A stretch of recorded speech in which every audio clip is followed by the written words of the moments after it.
Edward, did you see what I put in text? We know what is. Truth is in what isn't.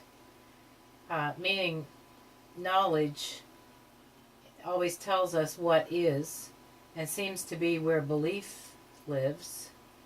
And truth is in that, what did you call it? The unknown.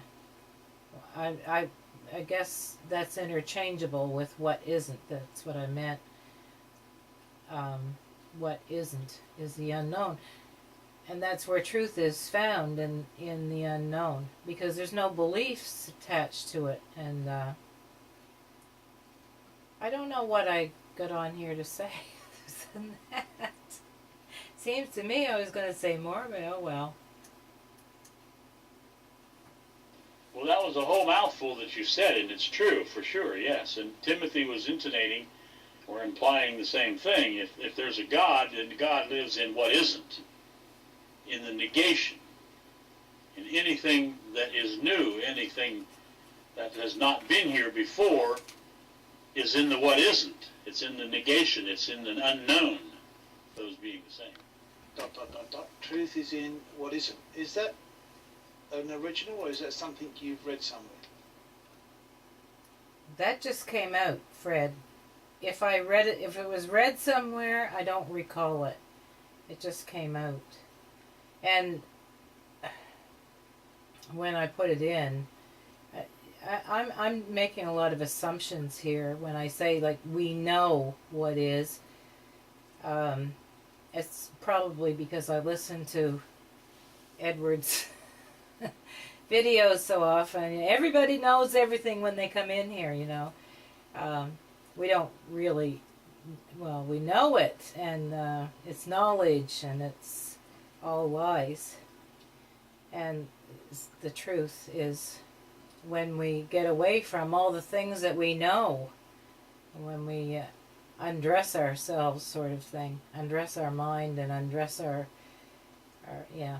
Anyway, that was, I'm digressing, aren't I? The short answer to your question, Fred, is that just came out. I have no idea if I ever read that somewhere or not. Okay. Well, I'll call it an aphorism. I may use it. Well, I have said that sort of thing before, Judith, and probably not in your presence, or probably some time back, but it's true. That's why no belief can ever be the truth, because once it's known, it becomes the known. It is no longer the unknown. And only the truth can only live in the unknown. What is it? Fred, I would say that it likely, I don't know where it came from, but I'm guessing it's highly influenced by the videos that I've listened to of Edwards. Sometimes I'll bring up a playlist on one computer and sit and play a game on the other, and aside from just working with them, period. So I'm guessing it was not an insight, put it that way. Well, whether it was an insight,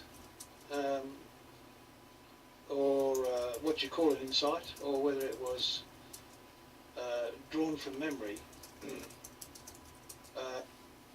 it was new spoken by you. So, in any event, I'll call it an aphorism. I call it whatever I like, actually, but I'll call it an aphorism.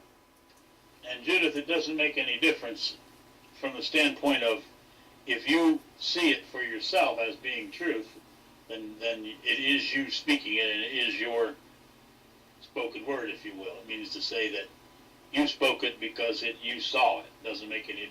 It takes it out of the domain of repeat. In other words, it's only if you repeat it because you simply liked the sound of it, or you believed it, that it is repeating or repetition.